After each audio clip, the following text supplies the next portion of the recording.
All right, here we go, I guess.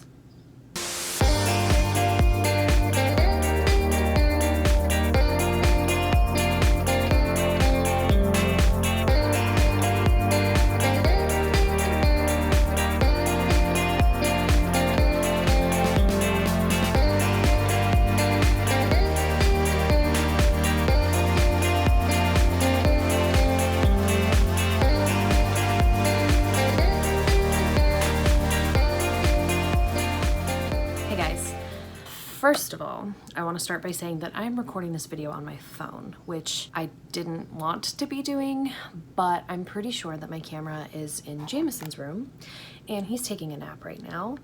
So I'm not about to sneak in there and possibly wake up this sleeping beauty. I mean, oh my God, is he awake? No, he's asleep. Anyway, so if the quality isn't the greatest, that's why. But I really just want to get this video up and update you guys, not leave you hanging. We were on vacation last week, so that's why there was this delay. I really wanted to have this up already, but I just want to have a sit down with you and talk about cycle 2. If you haven't watched the cycle 2 videos, part 1 and part 2, I will link those below in the description box. It definitely left a lot hanging and a lot unexplained. The positive tests and then the negative tests and then starting my period, and just there was a lot more emotionally to that cycle than we filmed. We do believe that I was pregnant. We believe it was a chemical pregnancy, meaning it was just a super early miscarriage. I had a lot of crazy symptoms. I got more positive tests that I didn't film or take pictures of. I was just really stressed out about it, and I was really emotional about it. I got overly excited, kind of jumped the gun, and got Amy involved, so then it crushed her as well. So after all those positive tests, I got really sick. There was a clip at the end of the part 2 where I woke up and I'm in a white tank top and I just look gross and I say I haven't been feeling well. I was up all night that night and I had like heart palpitations and stomach cramps and I felt nauseous and I was just so sick. I was like beside myself. I hardly slept that night. There were points where I was laying down in our bathroom on the floor next to the toilet because I thought I was gonna throw up. I just felt like food poisoning times 100. And then I believe it was the day after that that I started bleeding and got my period. Also, at the end of part 2, you hear me say that I started to have signs of a yeast infection. So I went to the doctor after that. I actually saw the doctor right after that cycle, and we were gearing up for cycle 3. So she told me that I had a yeast infection and prescribed me the oral medication, the one pill that you just take, and it takes care of it. I think it's like an antifungal or something. And during that appointment, when I had the pelvic exam, she sent the results from the pelvic exam to the lab and told me that if there was anything else that they would call me. I told her that we were in the process of inseminating and that I was concerned if there was anything else that I really wanted to know as soon as possible, because if I needed to take a month off, I wanted to do that as to not waste a stork or sperm or the emotional energy that goes through every single month that you try. I took the yeast infection medication, went on my way, didn't hear from them for 3 weeks. So I think it was a week or so after I saw the doctor and got that medication that we were gearing up to inseminate again. So that would make it cycle 3. If I have any cycle 3 footage, which I'm pretty sure I do, I will insert that here to give you a little insight into cycle 3 and how that went. Hey y'all. It's February 16th. We did our second insemination today, and the stork malfunctioned.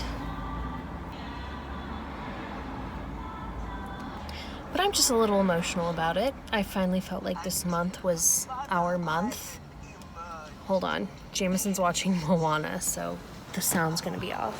Anyway, I finally felt like this month was our month. I felt like, according to the ovulation test that I was taking and my cycle and everything like that, this was it. I was feeling so optimistic about the whole thing. And then the malfunction happened and I got a little down, and I'm only emotional because of the last cycle, which you guys saw. So I think I'm just like extra emotional about it. If it is successful, I will be so happy. If it isn't, I'm gonna be crushed. And so I guess I'm trying not to get my hopes up. I guess if I like think about it in a way, it's kind of like if it doesn't happen, there's a reason why it didn't happen. There's wifey. She got me. Need some help? I have to have this so I can have my hair down and be pretty and not be You're beautiful. butchy with my slick back hair. Anyway, I guess I will check back in with the rest of this update. Bye. Hey guys, okay, so I'm breaking out like a mad woman. My boobs are really, really sore. Since we inseminated 3 days this month, I am gonna use the middle day because we inseminated on cycle day 14, 15, and 16. I think. So hold on, let me double check this. I feel like this information is right. Let me check. So we inseminated cycle day 15, 16, and 17. It is now cycle day 21. I'm using the 16th for reference because it was right in the middle of those days. So I'm just gonna go ahead and say I'm 5 DPO. It is still way too early to take a pregnancy test. I haven't even told Amy this because I don't want to get her hopes up this month after last month. I have had cramping, mild cramping, she knows about that, but my boobs are so sore. So sore. Like, it hurts to walk. It hurts to pick Jameson up. Like, it's nuts.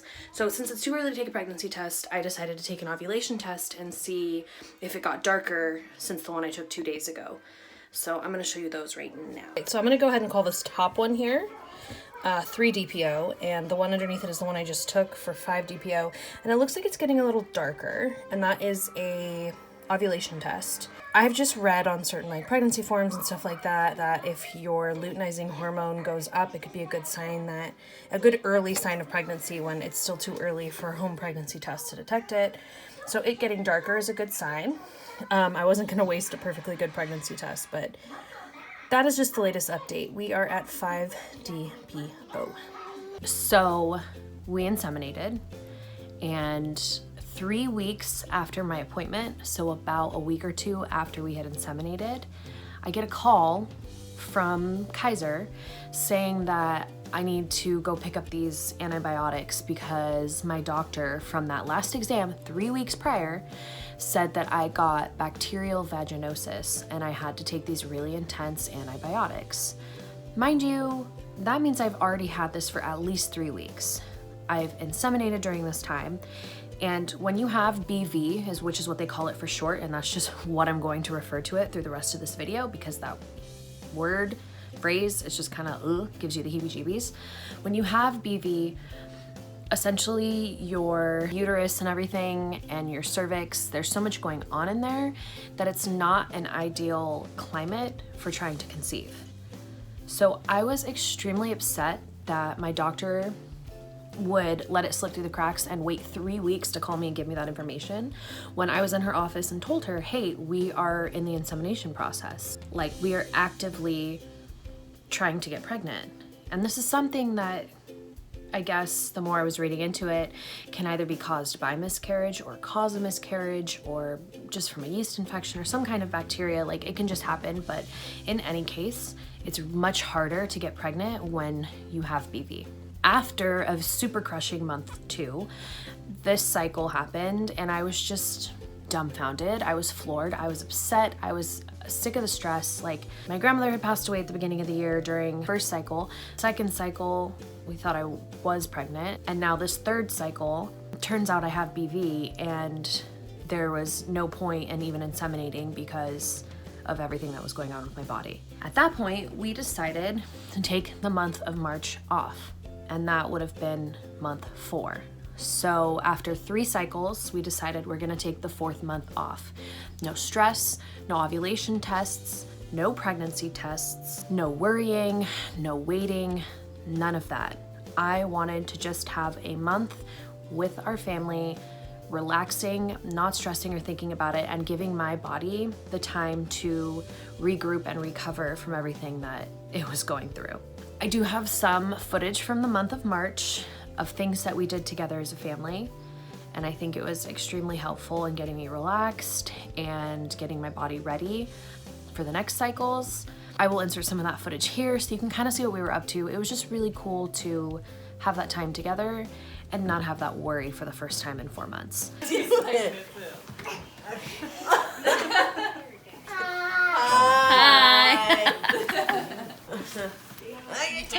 It's like one of those trampoline things that you strap into. Yeah, strap them in. He's making this really easy for you. Say hi to Mama. Say hi, baby. Oh, here we go, Okay, I'm coming down. You got it. You ready? 1, 2. Here it goes.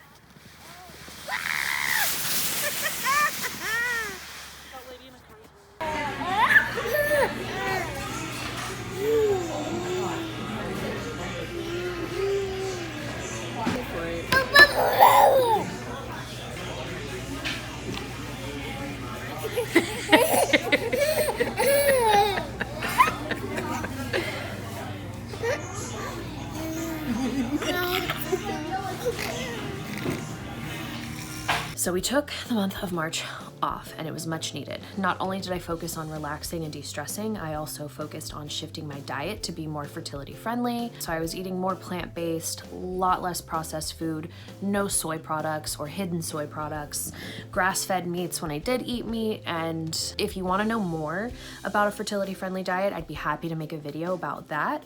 You can go ahead and comment below and I'd be happy to go on and on for days about that. So that kind of sums up cycles 2 and 3 and month 4, which was a break. We did not try to conceive month 4. That was March.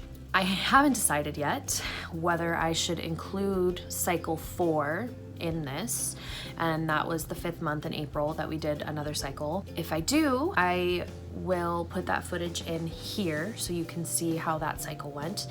Hey guys, we are getting ready for our 4th month of trying to conceive baby number 2. Hi, Jameson. Can you say hi? Say hi. Yeah. That's you. Yeah. Where's your dog? Yeah.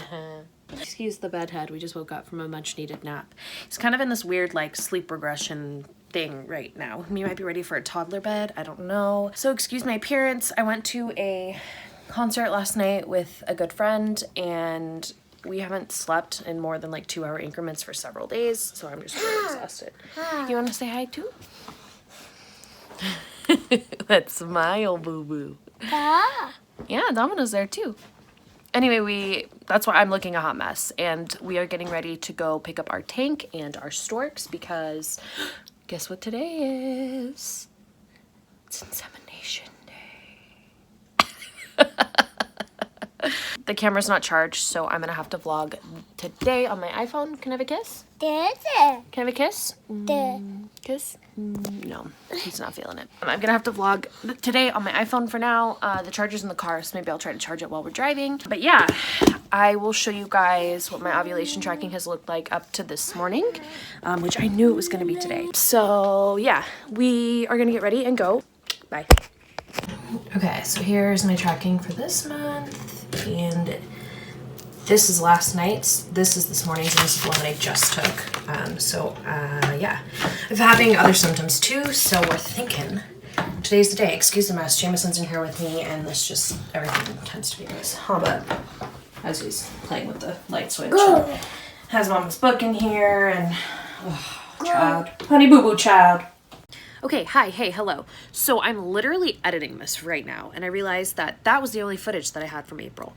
No pregnancy tests, nothing. We only inseminated one day that month. It was on the 17th, probably cycle day 15 or so. I had a feeling it was late. If you look back at those ovulation tests, you will see that the one from that morning was pretty dark, like really dark, but the one from the day before was actually probably when we should have inseminated because it started getting significantly darker. Anyway, cycle 4 was not our month. Just a little update so that you guys aren't totally confused and I'm leaving you hanging. It was not our month. I don't have any more footage because my camera was actually broken and I had to order not only new batteries, but the charging port on the side of the camera doesn't work anymore. So I had to order the kind of charger that you actually take the battery out and clip in instead of charging it through the camera directly. Anyway, moving on. So that should sum all of that up.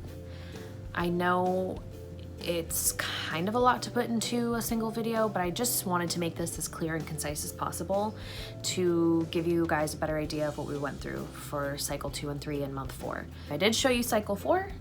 Now you should be caught up to date, and the next video that you see will be cycle 5. What I have learned from this second time around is that it can be difficult and trying and emotional and a lot of things. And so many women struggle with this. I mean, so many.